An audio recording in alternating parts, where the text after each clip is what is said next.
RMC, l'Europe au quotidien.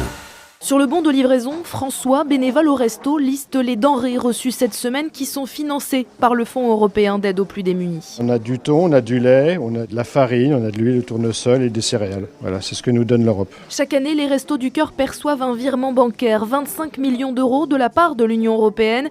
C'est avant tout sur cet argent que s'appuie l'association pour être certaine d'offrir des repas complets aux plus démunis, explique Patrice Blanc, président des Restos. Ça nous apporte une garantie pour avoir des repas équilibrés qu'on peut proposer avec du lait, des protéines, soit viande, soit poisson, de l'huile, enfin voilà, un certain nombre de produits de base auxquels on peut ajouter à ce moment-là les produits qu'on achète à partir des dons de monsieur et madame tout le monde ou les produits qu'on récupère au titre de la lutte contre le gaspillage alimentaire. Ensuite, les quantités sont réparties entre les centres en fonction de la fréquentation.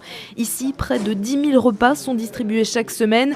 Malgré les drapeaux européens affichés sur les étagères entre les conserves et les briques de lait, la plupart des bénéficiaires ignorent comment ces produits sont financés, regrette Françoise, bénévole. On a bien sur chaque produit les affiches que ça vient de l'Union européenne, qu'on est aidé, qu'on ne pourrait pas distribuer autant sans cette aide. Mais le montant de cette aide risque de diminuer à partir de l'an prochain.